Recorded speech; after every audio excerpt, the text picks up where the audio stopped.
今天是2004年3月13号，是第3次藏文课。前边这个讲过2次，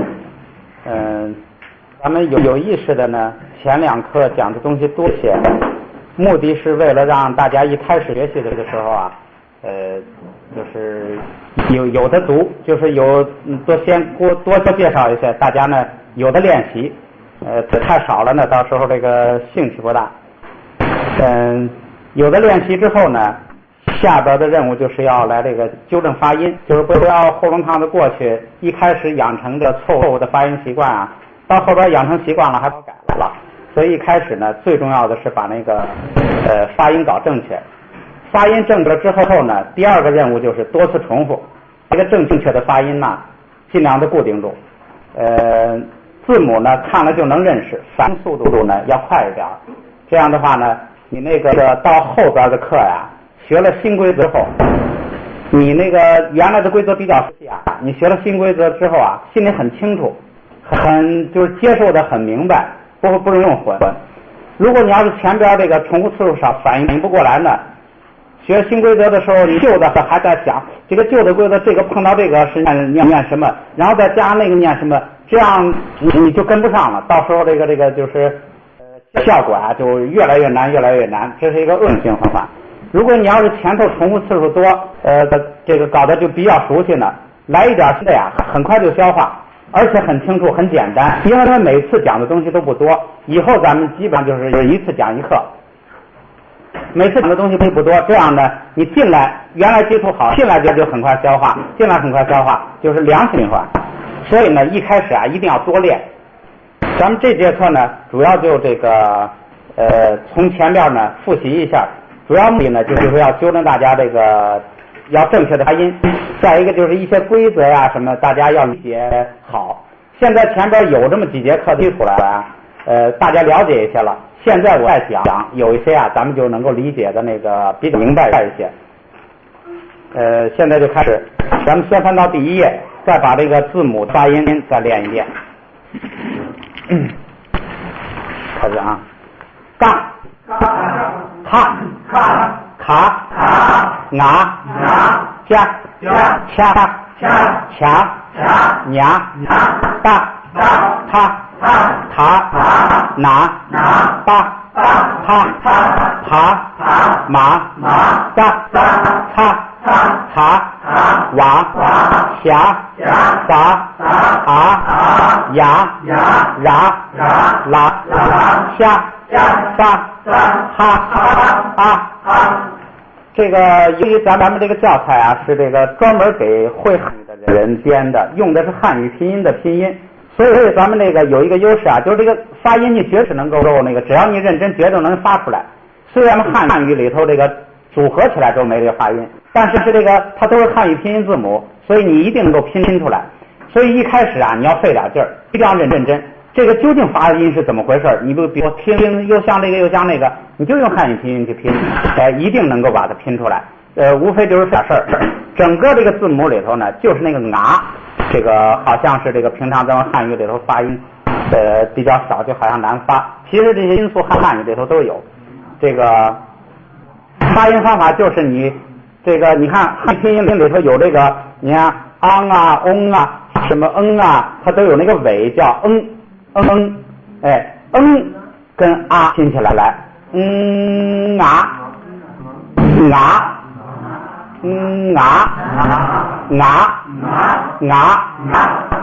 你就是自己去找，一定最后能够找到这个发音。这是一个，就是说确切的发音呢，你一定能够找着的。尤其是后边它组合出来之后，好像这个汉语里头没有这个音呐，但是它那个音有，你能够拼出来，这是一个。再一个呀，现在咱们讲啊，原来咱们就讲是字母表这样读，以后呢，大家还可以加一个练习，就是前4、5、20前5行，这个4、5、20这5行字母啊，你经常练一练竖着读啊，这个就是为什么要经常练一练竖着读呢？因为在后边拼音规则里头啊，它经常要用到这就是竖着的这5个，它有规则，所以呢，这4行让他竖着读一下。你们可以找一些窍门。上回那个谁张振伟很快就把竖着背下来了。他是什么呢？比如说第一个竖行叫嘎加达巴扎，他一开始就是老是记不住那个顺序，后来他就弄那什么大爆炸。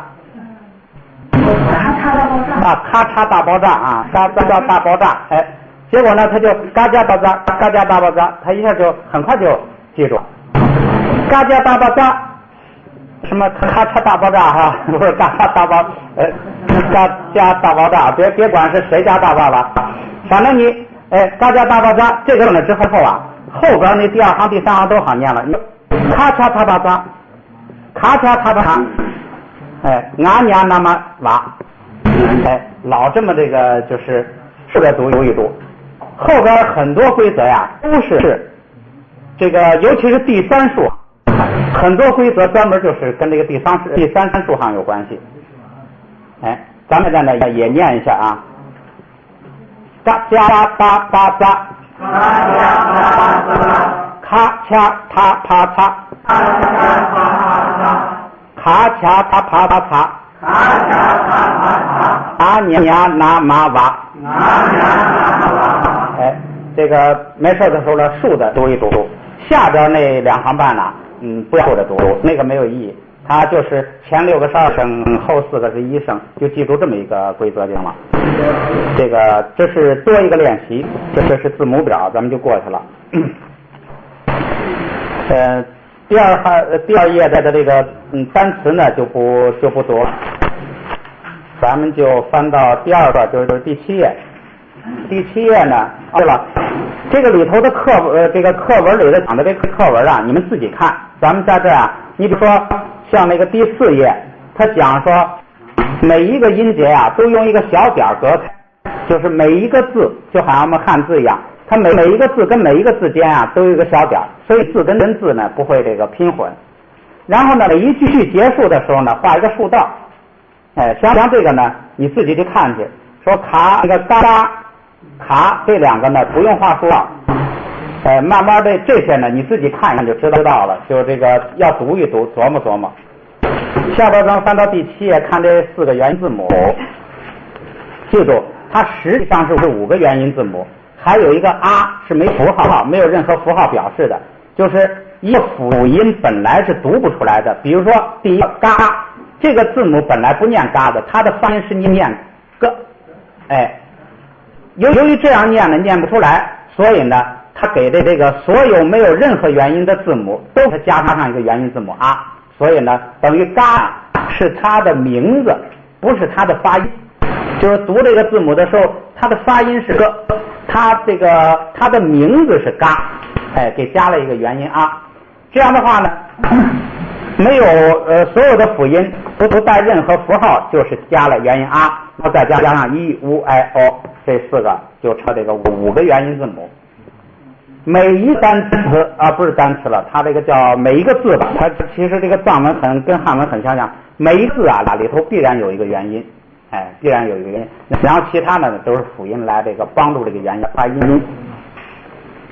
下边把这个音的名字，就是说这个元音有它发音有名字，就好像那个字母一样，它有发音。比如说第2个，它发音是克，然后它的名字叫嘎，给它加了一个啊。像这个四个元音字，这个符号啊，也有这个发音的名字。它的发音是一、u、i、o， 它的名字呢？一的名字是 K 固，大家读 K 固 K 固。这个乌的名字是写不就。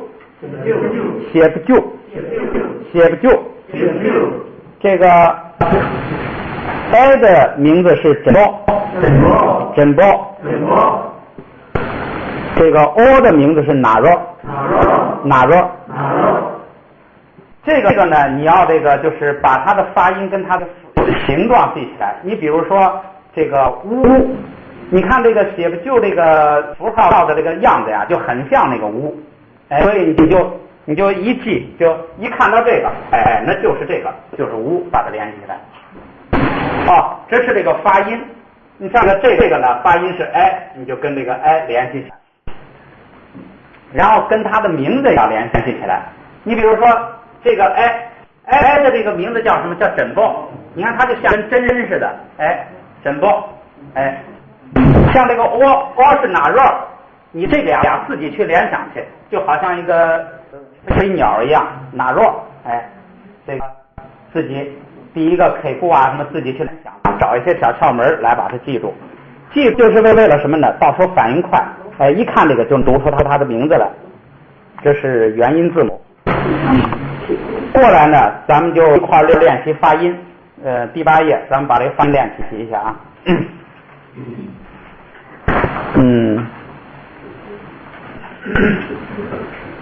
上边的就不练了。这个下边说这个传统拼读法。传统拼读法呢，咱们先看第一个是这个批。这个本来啊，咱们汉语的发音啊，如果拼这个批是直接读这个字母的发音，比如说这个啪的发音是坡，那个 K 部的发音是一。如果按咱们汉语拼音的习惯是坡一批，哎，这是咱们小学一学老师就坡一批，哎，拼出来了。这个藏族呢跟我们不一样的是什么呢？第一个，它不是读那个，它发音是读它的名字，就是坡不坡读啪跟啊那个哎合起来读它的名字，然后那个一呢也不读它的发音，也是读名字，读 K 固，哎，然后啪 K 固批。哎，这一点跟咱们不一样。实际上那个意义啊，就跟咱们汉族说坡一批的意义是一样的。这个有什么好处呢？这个呀，它可以把那个字啊给描写出来。就是比如说啪给过批，那就是啪这个字母加一个 K 固，哎批。你要是这样老读呢，它就会写了就，哎。这个呢，我们要多读。就虽然我们现在不是传统拼读法，就是说。藏族这个同胞学藏文就这样读。我们现在，但是这个呢，对于培养语感呐，这个记单词啊，做这个很多都有好处，所以我们呢也要多读。下边这个呢，我们就来读一下。啪 K 固批，啪 K 固批，啪 K 固批，啪 K 固批，啪写不就扑，啪写不扑，啪写不扑，啪写不扑。啪枕抱拍，啪枕抱拍，啪枕抱拍，啪枕抱拍，啪哪若坡，啪哪若坡，啪哪若坡，啪哪若坡，爬 K 固皮，爬 K 固皮，爬写不就谱，爬写就谱，爬枕抱拍，爬枕抱拍，爬哪若坡，爬哪若坡。另外一个藏文跟汉文不一样的呢，就是它这个每个字母的读音呐，就是这个字声啊是固定的，这个也有好处，就是你一看到它就知道它这个应该读一声二声，下边单词写来这个读一下，注意现在主要是这个第一个任务是要读音正的，要听清楚。如果实在听不清，你可以说一声，咱们再那个认真的发一下。在读音正确的基础上，要多读，多次重复，要这个反应快。下边咱们读单词啊，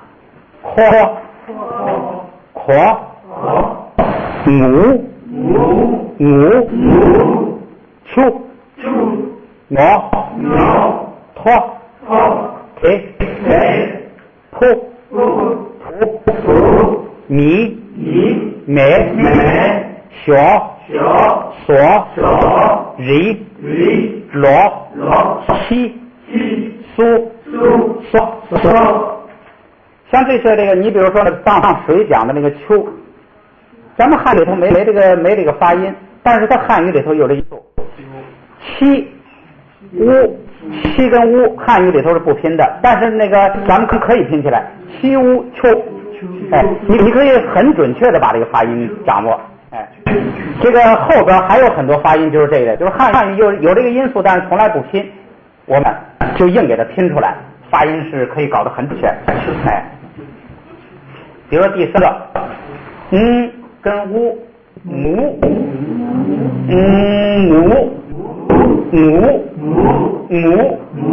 跟乌拼起来，你算是没发过，但是你那个咱们看人都能发。哎，先了之后跟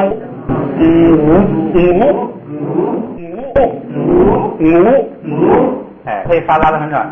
咱们下边马上就是这个表，你那个咱们翻过来看11页，咱们趁这个劲儿啊，把那个第4行拿，咱们读一遍啊，拿你我哎这5个元音就拼起来了。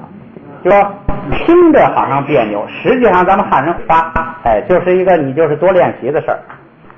这个表呢要多读，这个表呢它把所有的辅音字母跟所有的这个元音全部组合一遍，你这个都读会了呢，你那个发音呐，就是基本的发音就这个准确了。这个也没什么这个窍门，那就是多听，多记，然后呢多读，慢慢就这个就是也准确了，也反应快了。咱们再那个练习一遍啊。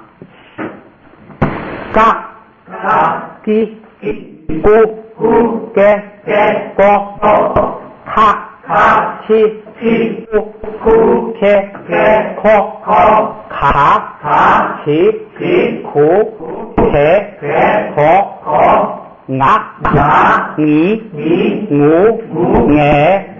我加鸡揪接恰地秋切恰起球切球牙你牛牛大地嘟得多他踢突贴托他起土贴托拿你奴挪大地不得不他劈突贴托爬起土贴托马米母美魔扎鸡在做哈七出切错茶起土切错娃米无为我下起九写小撒西苏塞索一五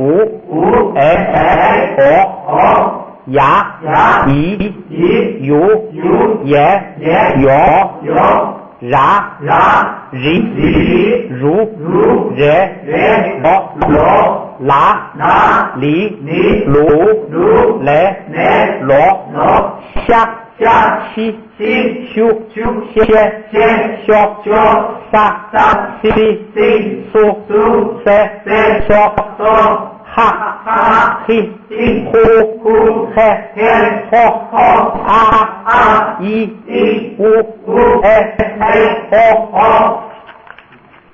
这个多读准，然后呢后边呢就是你前头这2课基本上任务就是读准，因为它不是实用的，它是个基本练习。读准了之后啊，后边多来练习这个读这些单词。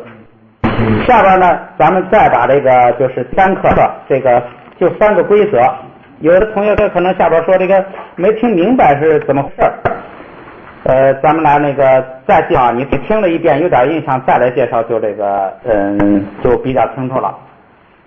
第一个，他说2个音节并成一个词的时候，这叫双音节词。如果用咱们汉语说，简单说就是俩字的词儿的时候，前后2个字儿。这声定调上呢，它有这么一个规定，就是这是2个字儿，有个什么规定呢？就是你记住，前不降，后不升，哎，把这记住。然后后来我想了一下，再加一句话，都变平调，都变高平调，再加上一句，这样的话就就全了，都变高平调。这就是第一句规则。藏文的规则呀，我大概总结了一下，大概最多超不过7、8句啊，这就是头一句。哎，就是说它规则还是很明确、很简单的。这头一句就是你看这一句啊，我超过他讲的，他这光讲了一个后不升，我这一下啊，把后边一个规则也包括进来了。什么意思呢？就是在两个字组成的词的读的时候呢，第一个字啊，永远不许读降调，就是永远不许读4声。哎，1声、2声，藏文的3声是往上拱的啊，4声就是跟咱们汉文就是这么一个区别，就是汉文的3声是这样的，藏文的是往上拱的。第一个两个字的词啊，读的时候第一个音节绝对不许出现降声。